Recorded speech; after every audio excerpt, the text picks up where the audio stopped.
வணக்கம். நான் தர்மஸ்ரீ ராஜேஸ்வரன் பேசுறேன். நாம இன்றைய பதிவுல என்ன பார்க்க போறோம் அப்படின்னு கேட்டீங்கன்னா, மார்க்கெட் கடந்த வாரம் எப்படி இருந்தது? நிஃப்டி பார்த்தீங்கன்னா, ரெகுலரா இறங்கிக் கொண்டே தான் இருந்தது. ஏன்னா நெறைய டாரிஃப் வார் மறுபடியும் பிரச்சனைய ஆரம்பிச்சுட்டாரு. அது இல்லாம பிரிக்ஸ் மாநாடு. மறுபடியும் இன்னும் 10% அதிகப்படுத்துவேன் அப்படின்னு சொல்லிட்டு இருக்கிறதுனால, பேனிக் அப்படிங்கிறது ஒரு மார்க்கெட்ல இருந்தது. அதனால மார்க்கெட் 25,000 அப்படிங்கிற அந்த சப்போர்ட் லெவலை உடைத்து வெள்ளிக்கிழமை முடிச்சிருக்கிறாங்க. இந்த சப்போர்ட் நிலை இன்னும் இறங்குமா? அல்லது இதுக்கு அடுத்தபடியாக அது மேற்கொண்டு ஏறுமா? அப்படிங்கிறது இவருடைய வார அனௌன்ஸ்மெண்ட் அப்படிங்கிறது எந்த அளவுக்கு கொண்டு போகுது அதை வைத்தும், அதே மாதிரி ரிசல்ட்ஸ் குவார்டர்லி ரிசல்ட்ஸ் அனௌன்ஸ் பண்ண ஆரம்பிச்சிருக்கிறாங்க. அதை வைத்தும் தான் மார்க்கெட்டுடைய அடுத்த மூவ்மெண்ட் இருக்கும். இப்ப ரீசெண்டா பாத்தீங்கன்னா, கடந்த வெள்ளிக்கிழமை ரிலையன்ஸோட ரிசல்ட் கொடுத்திருக்கிறாங்க.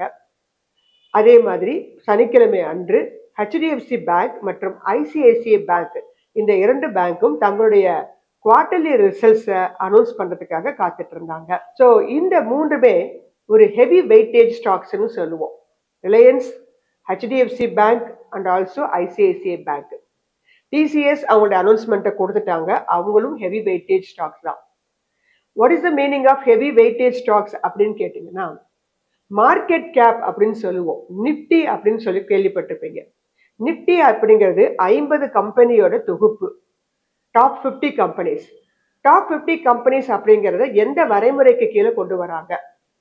கிட்டத்தட்ட ஒரு 10,000 கம்பெனிக்கு மேல இருக்கிறாங்க. அதுல ஆக்டிவா ரன் ஆகிற கம்பெனின்னு எடுத்தீங்கன்னா 5,000 கம்பெனிக்கு மேல இருக்காங்க. அப்படி இருக்கும்போது இந்த நிப்டி கால்குலேஷனுக்காக இந்த 50 கம்பெனியை மட்டும் எந்த வரைமுறைக்கு கீழே கொண்டு வராங்க அப்படின்னு பாத்தீங்கன்னா, மார்க்கெட் கேப். நம்ம அடிக்கடி பழைய பதிவுகள்லாம் பார்த்திருப்போம். Large cap, small cap, mid gap இந்த மாதிரிலாம் பார்த்திருப்போம். ஸோ இதை பேஸ் பண்ணி தான் இந்த நிப்டி 50 கம்பெனிஸும் எடுக்கிறாங்க. அதாவது மொத்த நம்பர் ஆஃப் ஷேர்ஸ் அந்த கம்பெனிக்கு எவ்வளோ இருக்கு, அவங்களுடைய கரண்ட் மார்க்கெட் ப்ரைஸ் என்ன, இந்த ரெண்டையும் மல்டிபிள் பண்ணா வர்றதுக்கு பேரு தான் மார்க்கெட் கேபிட்டலைசேஷன், சுருக்கமாக எம் கேப்னு சொல்லுவோம். இந்த எம் கேப்பை எல்லா கம்பெனிகளுமே கொடுப்பாங்க. ஈவன் நானோ கேப் முதற்கொண்டு கொடுப்பாங்க. இதை வைத்து தான் கம்பெனிகளை என்ன பண்றாங்க, large cap, mid cap, small கேப்னு வரையறைக்கு கொண்டு வராங்க. அப்படி இந்த டாப் 50 கம்பெனிஸ் மார்க்கெட் கேப்பை வைத்து அவங்கள தான் இந்த நிப்டி 50 கம்பெனிஸ்குள்ள உள்ளடக்குவாங்க. இந்த நிப்டி 50 கம்பெனிஸ் அப்படிங்கிறது அந்த 50 கம்பெனியுடைய தொகுப்பு, அந்த 50 கம்பெனியுடைய வரிசைப்பாடு அப்படிங்கிறது டெய்லி மாறிக்கொண்டே இருக்காது.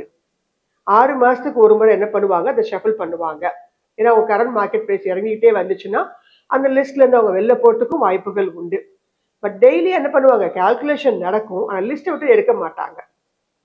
ஸோ இந்த மாதிரி இருக்கக்கூடிய இந்த 50 கம்பெனிகள்ல யாரு first rank, second rank, third rank இந்த மாதிரி நீங்க வரிசைப்படுத்துறீங்கன்னா, அதில் ஃபர்ஸ்ட்ல இருக்கிறது யாருன்னு கேட்டீங்கன்னா ரிலையன்ஸ் தான். ஏன்னா ரிலையன்ஸுடைய மார்க்கெட் கேப் 19,97,392 கோடி. ஒரு கம்பெனியுடைய எம் கேப் மட்டும். அடுத்தபடியாக 2வது இடத்துல உங்களுக்கு TCS, 3வது இடத்துல HDFC பேங்க், இந்த மாதிரி வரிசைப்பாடு போயிட்டே இருக்கும்.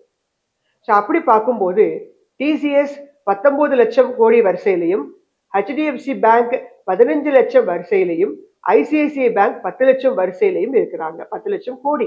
அதனால தான் இவங்களை ஹெவி வெயிட்டேஜ் ஸ்டாக்ஸ்ன்னு சொல்றோம். இந்த நிப்டி 50 கம்பெனில பாதி போர்ஷனை இவங்க தான் ஆக்குபை பண்ணிக்கிறாங்க. அதனால இந்த கம்பெனிகளுடைய குவார்டர்லி ரிசல்ட்ஸ் அப்படிங்கிறது முக்கியத்துவம் வாய்ந்ததாக கருதப்படுது. இவங்க ரிசல்ட்ஸ் எப்படி கொடுக்குறாங்க, பாசிட்டிவா கொடுக்குறாங்களா? ஜென்ரலாவே இவங்க எல்லாருமே பாசிட்டிவா தான் கொடுப்பாங்க. ஆனா கம்பேர் பண்ணுவாங்க. போன குவார்டரோட கம்பேர் பண்ணும்போது இந்த குவார்டர் எவ்வளவு அதிகரித்திருக்கிறதா, அதே மாதிரி போன வருஷ குவார்டர் இருக்கும் இல்லையா, போன வருஷத்தோட பார்க்கும்போது இந்த வருஷத்துடைய குவார்டர்லி ரிசல்ட்ஸ் அதிகமாக இருக்குதா இல்லை குறைந்து இருக்கிறதா, இப்படிதான் என்ன பண்ணுவாங்க, கம்பேர் பண்ணுவாங்க. ஏன்னா இவங்க எல்லாரும் பெரும்பாலும் லாஸ் அப்படின்னு காமிச்சது இல்லை. ஆனா போன குவார்டரை விட இந்த குவார்டர் கம்மியா இருந்ததுனாலே அதை என்ன பண்ணுவாங்க, ஜென்ரலாக மார்க்கெட்ல இருக்கிறவங்க அவங்களுடைய செயல்பாடுகள் குறைந்திருக்கு அப்படிங்கிற மாதிரி தான் கன்சிடர் பண்ணும் மார்க்கெட். அதனாலதான் உன்னிப்பாக இந்த 3 கம்பெனிகளுடைய ரிசல்ட், ஏன்னா TCSும் முக்கியமான ரிசல்ட் தான், TCS கொடுத்து முடிச்சுட்டாங்க போன வாரமே. ஸோ பேங்கிங் வரிசையில வரக்கூடியதுல முக்கியமானது HDFC பேங்க், ஆக்சிஸ் பேங்க் கொடுத்துட்டாங்க. அடுத்தபடியாக HDFC, ICICI, State Bank of India, இவங்களுடைய ரிசல்ட்ஸ் அப்படிங்கிறது மிக முக்கியத்துவம் வாய்ந்த ரிசல்ட்டாக ஒவ்வொரு குவார்டர்லி ரிசல்ட்ஸும் கன்சிடர் பண்ணி பார்க்கப்படுது. அந்த வரிசையில் நம்ம இந்த பதிவுல என்ன பார்க்க போறோம்னா, 3 முக்கியமான ஹெவி வெயிட்டட் ஸ்டாக்ஸான ரிலையன்ஸ், ஹெச்டிஎஃப்சி பேங்க், ஐசிஐசிஐ பேங்க் உடைய ரிசல்ட்ஸ் எப்படி வருது, எப்படி கொடுத்துருக்காங்க அப்படிங்கிறத செக் பண்ண போறோம். சரிங்களா? ஃபர்ஸ்ட் நம்ம கொடுத்துருக்கிறது ரிலையன்ஸ். ரிலையன்ஸை பொறுத்த மட்டும் கரண்ட் மார்க்கெட் பிரைஸ் 1476 அப்படிங்கிற இடத்துல ட்ரேட் ஆயிட்டு இருக்கு. இவங்களுடைய மார்க்கெட் கேப் 19,97,392 கோடி. ஃபேஸ் வேல்யூ 10 ரூபாய் இருக்கக்கூடிய கம்பெனி. டிவிடெண்ட் ஈல்டு 0.37 கொடுத்திருக்காங்க. இவங்களுடைய ரெவென்யூ 9,64,693 கோடியாகவும், ப்ராஃபிட் ஆஃப்டர் டாக்ஸ் 80,787 கோடியாகவும் கொடுத்திருக்காங்க. இது நான் பேசுறது இயர்லி ப்ராஃபிட். அடுத்ததாக குவார்டர்லி ரிசல்ட்ஸ்க்கு வரலாம். Return on equity 8.25, debt 0.41. இந்த கம்பெனி போனஸ் அனௌன்ஸ் பண்ணியிருந்தாங்க 2024 போன்ற வருஷம் அனௌன்ஸ் பண்ணியிருந்தாங்க. செப்டம்பர்ல 1:1 அப்படின்னு அனௌன்ஸ்மெண்ட் கொடுத்திருந்தாங்க. டிவிடெண்ட் இந்த வருஷத்துக்கு பார்த்தீங்கன்னா 19 ஆகஸ்ட்ல வந்து கொடுத்திருந்தாங்க. ஸோ இந்த கம்பெனியில ப்ரமோட்டர் 49% இருக்கிறாங்க, எஃப்ஐஐஸ் 18%, டிஐஐ 19%, பப்ளிக் நாம 8% வச்சிருக்கிறோம். ரிலையன்ஸை பொறுத்த மட்டும் 75,000 கோடிக்கு மேல இன்வெஸ்ட்மெண்ட் பிளான் வச்சிருக்கிறாங்க அடுத்த இயருக்காக. முக்கியமாக ரீட்டைல் ஸ்டோர் எக்ஸ்பேன்ஷன் பண்ணணும் அப்படிங்கிறது இவங்களுடைய தாட்ஸ். அதே மாதிரி ரிலையன்ஸ் ஜியோ ஐபிஓ வருவதற்கான வாய்ப்புகள் உண்டு. 40,000 கோடிக்காக ஐபிஓக்காக வெயிட் பண்ணி காத்துட்டு இருக்காங்க. டெலிகாம் செக்டர்ல பிரைஸ் ஸ்ட்ராட்டஜி அனௌன்ஸ் பண்ணி நிறைய டெலிகாமையும் இம்ப்ரூவ் பண்ணணும் அப்படின்னு கொடுத்துருக்காங்க. ரிலையன்ஸை பொறுத்த மட்டும் நிறைய டைவர்சிஃபைட் பிசினஸ் உள்ள ஒரு கம்பெனி. இதுல ஆயில் அண்ட் கேஸ் அப்படிங்கிறது தான் அவங்களுடைய மேஜர் போர்ஷனாக இருந்தது ஆரம்ப காலகட்டத்தில எல்லாம். ஆனா ரிலையன்ஸோடைய ஆயில் அண்ட் கேஸோடைய ரிசல்ட் பார்த்தீங்கன்னா பொதுவாக அவ்வளவு நல்லா கொடுக்கல. 10%க்கு மேல இந்த குவார்டர்லி ஃபால் ஆயிருக்கு அப்படிங்கிற மாதிரி தான் கொடுத்துருக்காங்க. ஆனா ஜென்ரலா ரிலையன்ஸோட ரிசல்ட் அப்படிங்கிறது அதிகமாக வந்ததுக்கு காரணம், மிக முக்கியமான காரணமாக அவங்க கன்சிடர் பண்றது ரிலையன்ஸோடைய ரீட்டைல் ரெவென்யூ.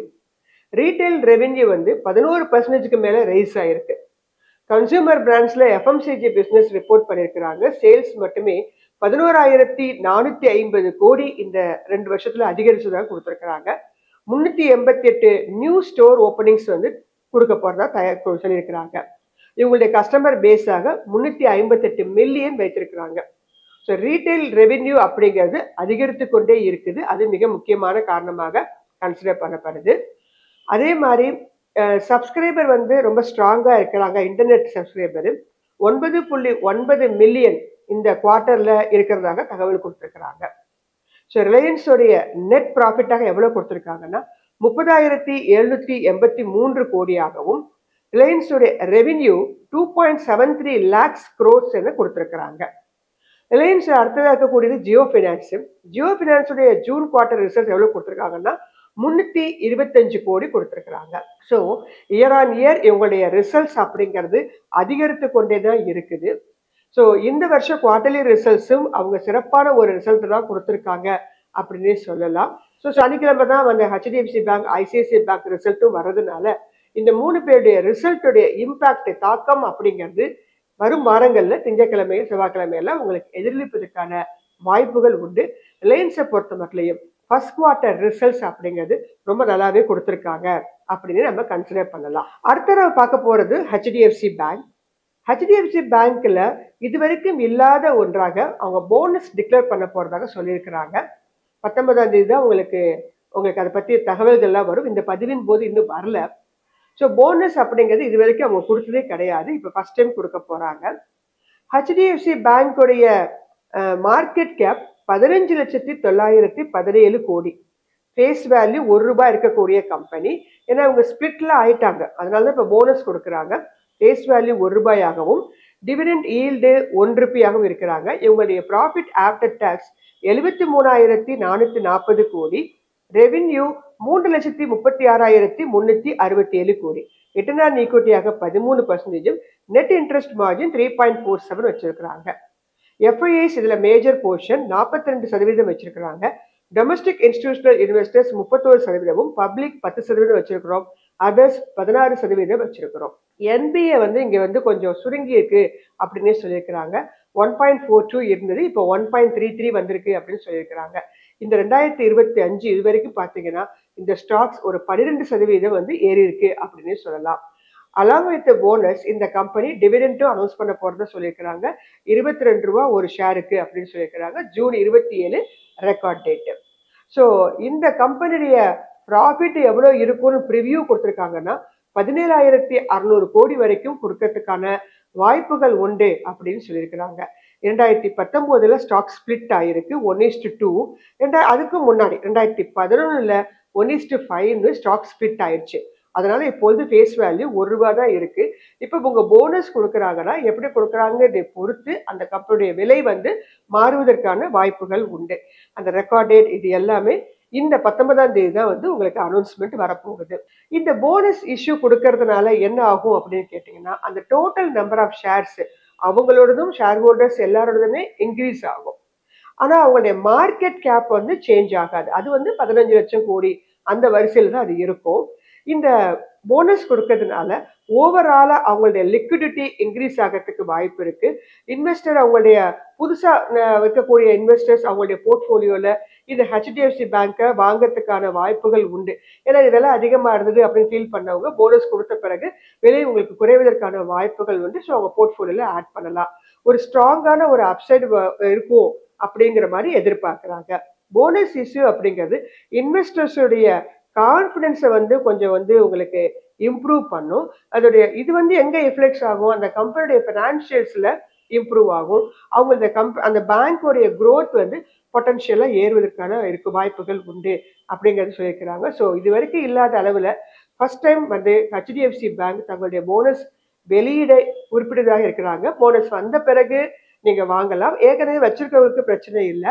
நீங்க அதை பத்திரமா வச்சிருந்தீங்கன்னா உங்களுக்கு போனஸ் கிடைப்பதற்கான வாய்ப்புகள் உண்டு. உங்களுடைய ஷேர்ஸ் அவங்க எப்படி கொடுக்குறாங்க அப்படிங்கிறதை பொறுத்து அது வந்து உங்களுக்கு 2 மடங்காகவோ இல்லது 1 மடங்காகவோ அதிகரிப்பதற்கான வாய்ப்புகள் உண்டு. ஸோ ஹெச்டிஎஃப்சி பேங்க் ஒரு நல்ல ஒரு ரிசல்ட்டை கொடுப்பாங்க அப்படின்னு நம்ம வெயிட் பண்ணி காத்துட்டு இருக்கிறோம்.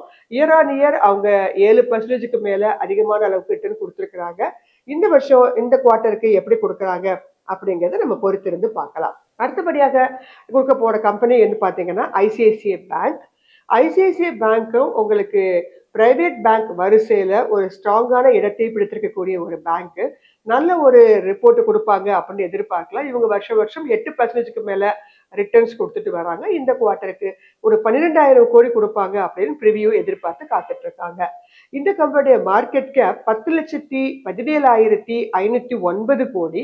ஃபேஸ் வேல்யூ ₹2 இருக்கக்கூடிய கம்பெனி. இந்த கம்பெனியும் வந்து ஸ்பிளிட் ஆயிருக்கு. 2014 ஸ்பிளிட் ஆயிருக்கு.